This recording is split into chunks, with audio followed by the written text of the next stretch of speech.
مباشرة أتحول إلى العاصمة الموريتانية نواكشوط، حيث يتواجد الإعلامي في قناة المدينة عماد أحمد بابا. عماد، مساء الخير، أهلا بك معنا.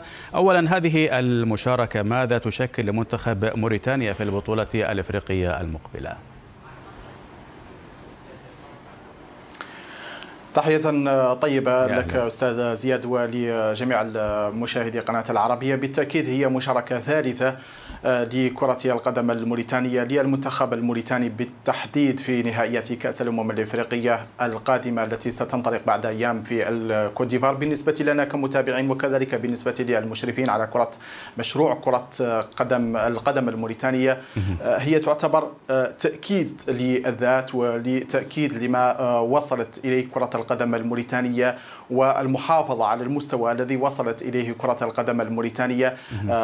جميعنا نتذكر بأن التصريحات الرسمية للمسؤولين القائمين على مشروع كرة القدم الموريتانية يقولون بأن الوصول إلى كأس الأمم الإفريقية أصبح ربما مسألة بديهية، يعني بأنه مستوى وصلت إليه كرة القدم الموريتانية ولا يجب التنازل عنه، وبطبيعة الحال العمل من أجل تحقيق إنجازات أفضل في القادم. هي إذن مشاركة يؤكد من خلالها المنتخب الوطني بأنه أصبح رقما من بين الأرقام التي يحسب لها حساب في كرة القدم الإفريقية. والدليل بطبيعة الحال هو تواجده ضمن المنتخبات المشاركة في النسخة المقبلة من نهائيات كأس الأمم الإفريقية للمرة الثالثة على التوالي. تمام. عماد، ما هي الصعوبات التي تواجه تحضيرات منتخب موريتانيا لهذه البطولة؟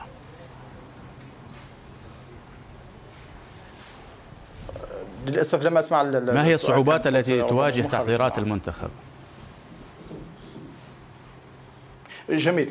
بالنسبة لي ربما ليست هنالك صعوبة تواجه المنتخب الوطني، الصعوبة تكمن في التحدي تحقيق إنجازات تذكر في هذه المشاركة الثالثة للمنتخب الوطني في نهائيات كأس الأمم الأفريقية. نعلم جميعا بأن الجمهور الرياضي الموريتاني غير صبور بالمرة على المنتخبات الوطنية، ربما يرتفع سقف الطموح بالنسبة إليه بشكل سريع جدا. نحن نعلم بأننا جميعا شاركنا في النسختين الماضيتين من نهائيات كأس الأمم الأفريقية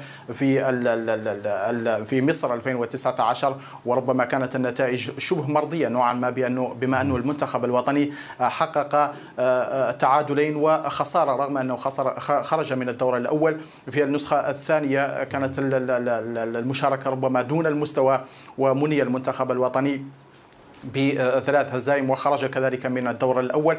الآن التحدي يكمن في تحقيق نتائج تذكر في هذه المشاركة الجديدة بالنسبة للمنتخب الوطني، رغم أنها لن تكون مشاركة سهلة، خاصة مع منتخبات كبيرة على غرار المنتخب الجزائري، أحد المنتخبات الطامحة لتحقيق لقب هذه النسخة، والذي من دون شك سيكون أحد المنافسين الكبار على لقب هذه الدورة. كذلك المنتخب البوركينابي أحد المنتخبات التي عودتنا في السابق على لعب الدوار الطلائعية في كؤوس الأمم الإفريقية السابقة. ربما ما يمكن أن يحققه هو المنتخب الوطني من نتائج ربما أمام المنتخب الأنغولي، أحد المنتخبات التي واجهناها في نسخة 2019 بمصر، وكذلك كانت هنالك مواجهات بين المنتخبين الموريتاني والأنغولي في مناسبات مختلفة. أعتقد بأن المنتخب الوطني في هذه المباراة في هذه النسخة من نهائيات كأس الأمم الإفريقية بإمكانه تحقيق نتيجة تذكر أمام المنتخب الأنغولي. ومباراته بالنسبة للمباراة الأولى ضد المنتخب البوركينابي هي التي ستكون الفيصل والأهم في هذه المشاركة. وأعتقد بأن التحدي الكبير في مباراة الافتتاحية أمام منتخب بوركينا فاسو والتي يجب أن يكون كل التركيز عليها لضمان خروج بنتيجة إيجابية من هذه المباراة والوصول إلى مباراة الأنغولا التي بإمكان المنتخب الوطني تقديم شيء فيها. وبالنسبة للمباراة الثالثة أعتقد بأن منتخب أمام منتخب جزائري إن لم نكن متشائمين نوعا ما يمكن أن نقول بأنها مباراة محسومة على الورق بالنسبة للمنتخب الجزائري. طيب عماد، كسبا للوقت، القائمة التي اختارها المدرب أمير عبدو هل تعتبر الأنسب لمنتخب موريتانيا؟ لا أعتقد أنه هناك الكثير من الخيارات بالنسبة للمدرب أمير عبدو في تنويع الخيارات. هي مجموعة من اللاعبين تنشط في الدوريات الأوروبية بين ظفرين دوريات الدرجة الثانية والثالثة وبعض الدوريات العربية على غرار الإمارات. هنالك أبو بكر كمرة أحد أبرز النجوم التي يعول عليها المنتخب الوطني، وبعض الأسماء التي تنشط في الدوري العراقي والدوري الليبي، بمعنى أنه ليس هنالك الكثير من الخيارات بالنسبة لأمير عبدو، مع تطعيم هذه القائمة ببعض الأسماء التي برزت في الدوري المحلي كنوع من التشجيع وكذلك نوع من التحفيز للدوري الوطني من أجل تقديم الأفضل ومن أجل أن يكون دائما اللاعب المحلي هنالك شيء ما يحفزه، بأنه إذا ما كان هنالك المستوى مرتفع يمكنه أن يتقمص قميص المنتخب الوطني. هذه أحد المعضلات الكبيرة ربما التي تواجه مشروع كرة القدم الموريتانية حتى الآن، بأن موريتانيا لم تحقق حتى الآن أو تحصل على النوعية الجيدة من اللاعبين الذين بإمكانهم مقارعة كبار اللاعبين على المستوى القاري. نعرف بأنك مثلا إذا تشارك في هذه البطولة ستكون أمام لاعبين من الطراز العالي على غرار ما تتوفر عليه المنتخبات الأخرى، المغرب، مصر، بقية المنتخبات الأخرى. وهذه هي أحد أبرز المشاكل التي تواجهها كرة القدم الموريتانية رغم أنها تحاول دائما أن تجد لها موطئ قدم بين نظيراتها في القارة الإفريقية. طيب، في ظل غياب الحارس أبو بكر ديوب، عماد، على ماذا سيركز مدرب الفريق في المباراة الودية المقبلة أمام تونس؟ أعتقد بأنه هو ضربة بالنسبة للمنتخب الوطني، لكن لا أعتقد بأن تأثيره سيكون كبيرا.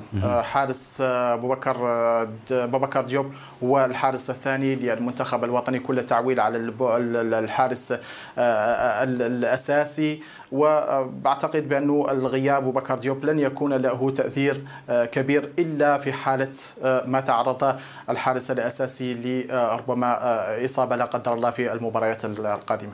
طيب، الصحافة الموريتانية الآن، عماد، كيف تدعم منتخب البلاد؟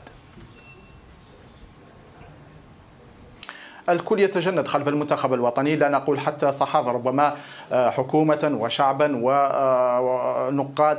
ربما يحاول الجميع أنه يظهر إمكانيات لاعبين المنتخب الوطني، دعمهم، ودائما التدوين والنشر ونشر الأخبار السارة وربما المحفزة للمنتخب الوطني، ومحاولة إخفاء ربما بعض النواقص التي يعاني منها المنتخب الوطني. نحن جميعا كموريتانيين ربما نوع من التصالح مع الذات، بأنه منتخب موريتاني لا زال في طور النشأ، مر بمراحل متعددة ربما بمطبات، وأعتقد بأنه ندرك جيدا حجم منتخبنا وأملنا فقط أن نحقق نتائج إيجابية. شكرا عماد أحمد بابا على هذه المشاركة.